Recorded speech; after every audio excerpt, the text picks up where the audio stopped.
Un tema que sin lugar a dudas genera mucha polémica en el derecho penal es la culpabilidad y más precisamente en cuanto a si una persona puede ser imputada por cometer un delito en un estado de sonambulismo.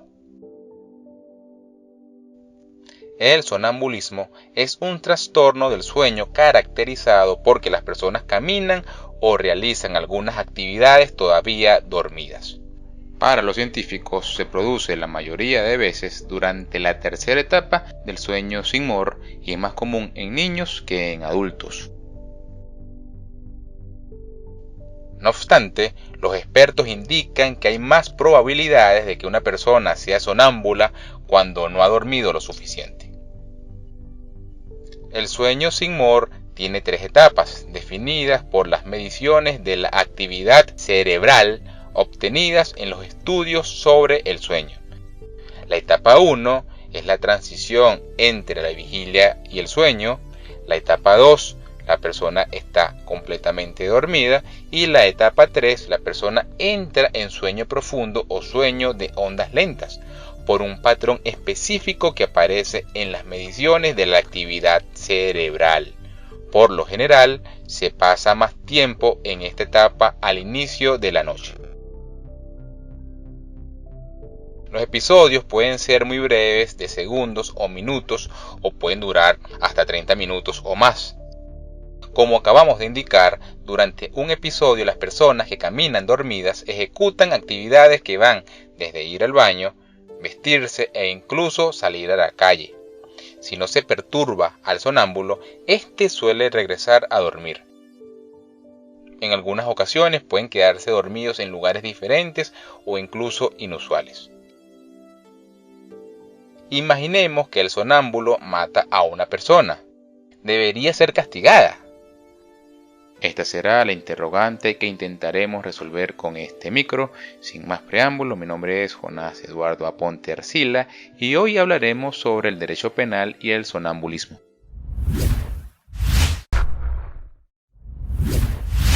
Antes de comenzar, debemos definir qué es delito. Para Jiménez de Azúa, delito es el acto típicamente antijurídico, culpable, sometido a veces a condiciones objetivas de penalidad, imputable a un hombre y sometido a una sanción penal.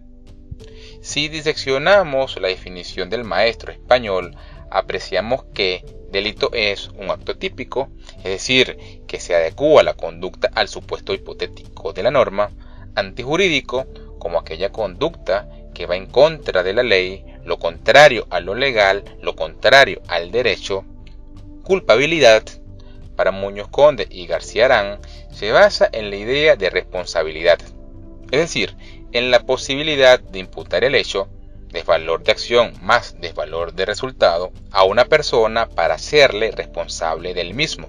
En palabras llanas, por culpabilidad se entiende a aquella conducta que es realizada con intención, negligencia, imprudencia, impericia o no siguiendo las reglamentaciones respectivas.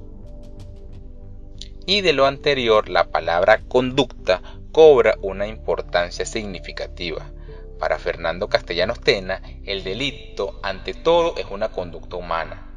Para expresar este elemento del delito se han usado diversas denominaciones: acto, acción, hecho. Luis Jiménez de Azúa explica que emplea la palabra acto en una amplia acepción, comprensiva del aspecto positivo, acción, y del negativo, omisión. Por lo tanto, cuando existe ausencia de acción, no habrá delito. Entre una de las principales ausencias de acción tenemos los estados de inconsciencia. En ese sentido, por estados de inconsciencia, nos referimos a los casos en los que la acción de la gente no es voluntaria, como por ejemplo de la embriaguez letárgica o el sonambulismo. Es común en los textos jurídicos leer, a propósito de la embriaguez letárgica, que puede ser penalmente relevante si el sujeto se ha puesto voluntariamente en dicho estado para delinquir o llegar a ese estado por negligencia. Para Muñoz Conde, también falta la acción en los estados de inconsciencia, tales como el sueño, el sonambulismo, la embriaguez letárgica, etc. En estos casos, los actos que se realizan no dependen de la voluntad y por consiguiente no pueden considerarse acciones penalmente relevantes. En estos casos llamados actiones leverae in causa, lo relevante penalmente es el actuar precedente. El problema de las actiones leverae in causa es, sin embargo, muy complejo. Cuando una persona entra en estado de sonambulismo, podemos decir que su acción no es voluntaria o culposa, por lo que en cada caso se debe hacer un estudio minucioso para determinar si verdaderamente existe ausencia de conducta que suponga la anulación de la antijuridicidad o culpabilidad, o puede ser que ésta sí se da y tenga responsabilidad el sujeto. En un interesante artículo de la BBC, escrito por Daniel Bennett, se señala cuáles son las posibles causas del sonambulismo y da cuenta de algunos casos que han conmocionado al mundo. En 2008, Brian Thomas se paró de la cama en medio de la noche y estranguló a Christine, su esposa de 40 años, que estaba durmiendo. En diciembre de 2010, una investigación determinó que su muerte fue accidental, a pesar de que Brian admitió que la había matado. Según comenta el artículo, la pareja se encontraba de vacaciones en un campamento de caravanas. Durante el día de la fatídica noche, un grupo de jóvenes los había hecho sentir amenazados y en peligro. En la noche, indicaría Thomas, tuvo una pesadilla horrible y empezó a caminar dormido. Thomas le dijo a la policía que le pareció haber visto, encima de Christine, a un hombre que vestía jeans y que estaba cubierto con un paño negro. Aseguró que le había gritado al sujeto y que lo había agarrado por el cuello, pero cuando se despertó, se encontró con sus manos alrededor del cuello de Christine. Cuando se dio cuenta de lo que había hecho, ya era demasiado tarde. Inmediatamente llamó a la policía. Chris Itzikowski, director del Centro de Sueño de Edimburgo, fue llamado para que examinara y determinara lo que pasó esa noche. Comentó que llevamos a cabo un estudio de su patrón de sueño en la prisión. Le colocamos sensores para medir sus ondas cerebrales, el movimiento de sus ojos, de su barbilla y de sus piernas, su flujo nasal, su ritmo respiratorio y sus niveles de oxígeno.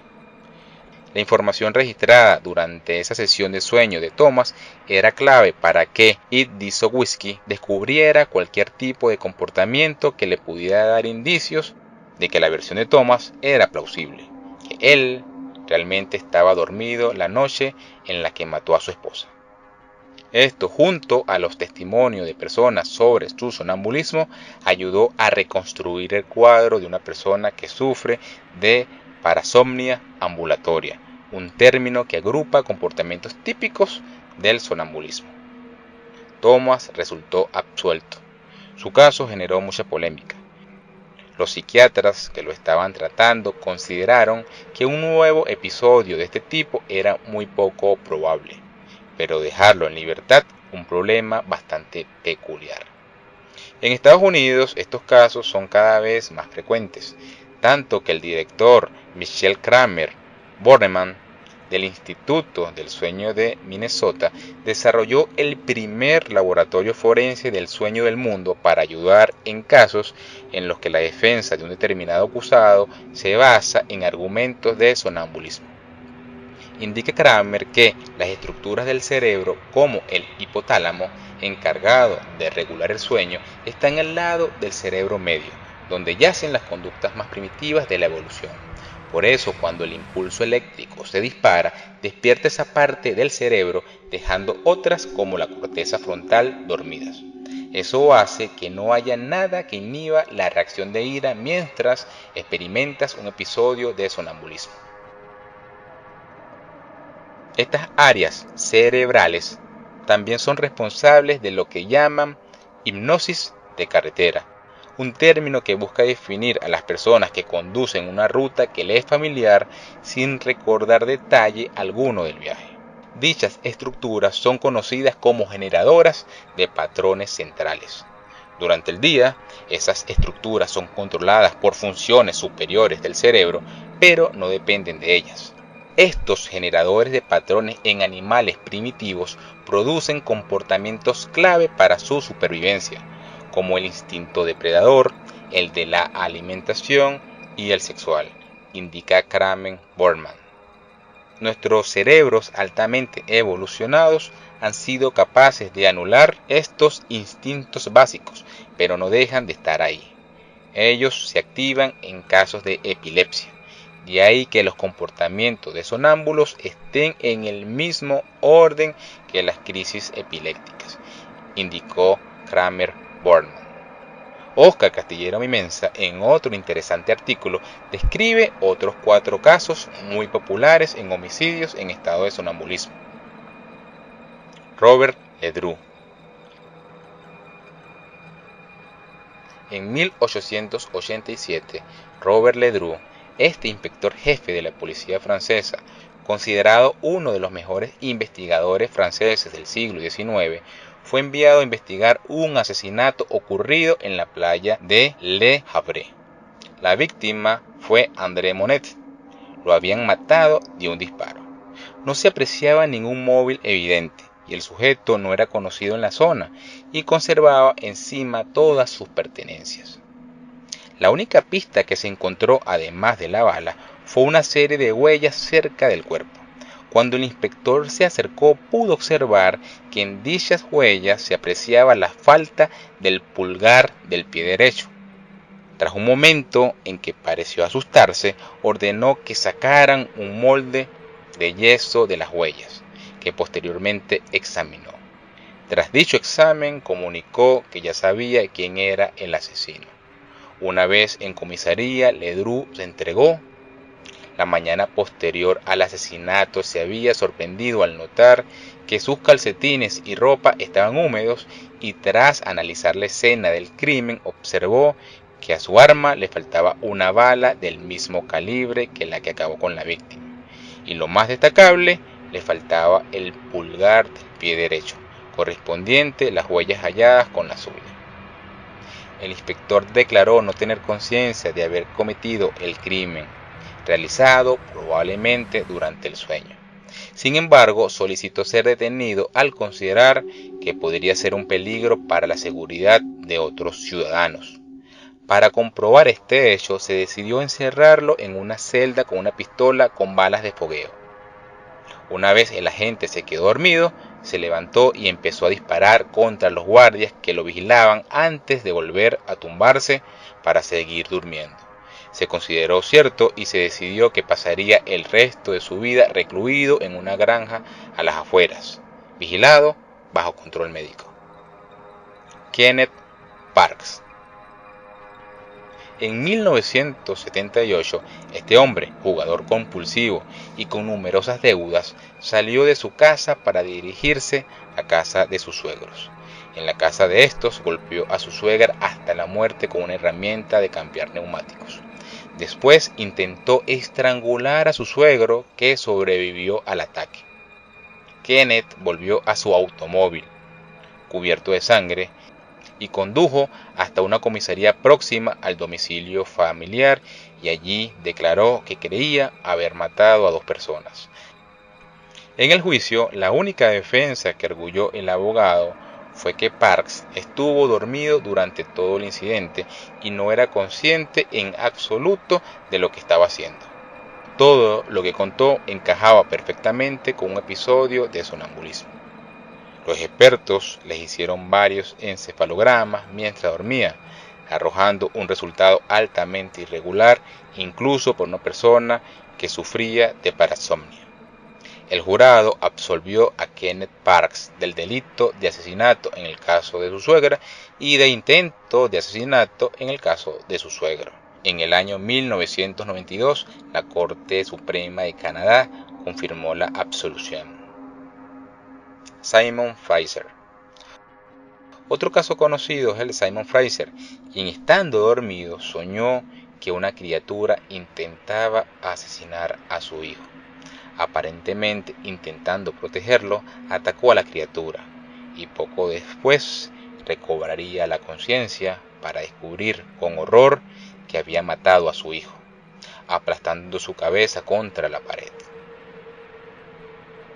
Scott Falater. Un caso de un presunto sonámbulo homicida lo encontramos en la figura de Scott Falater, quien en 1997 apuñaló hasta en 44 ocasiones a su esposa, tras lo cual la arrojaría a la piscina y guardaría el vestido manchado de sangre en el coche. Tras ser detenido, Falater no dio mayores explicaciones, salvo no entender qué había ocurrido. Un experto en trastornos del sueño examinó al homicida y dictaminó que podría ser posible que el autor de los hechos los hubiera cometido estando sonámbulo. Sin embargo, se consideró que sus acciones fueron excesivamente complejas para haberlas realizado dormido y sin planificación, y tras ser declarado culpable fue condenado a cadena perpetua.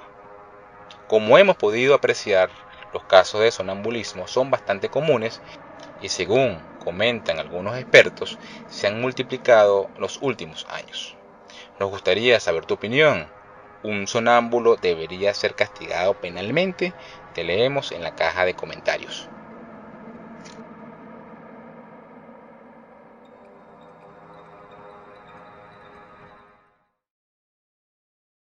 No olvides que puedes enviarnos tus sugerencias y comentarios al correo vitrinalegalconsulta@gmail.com y seguirnos en nuestras redes sociales, @vitrinalegal en Instagram y Vitrina Legal en Twitter, o a través de nuestra página web www.vitrinalegal.com.be.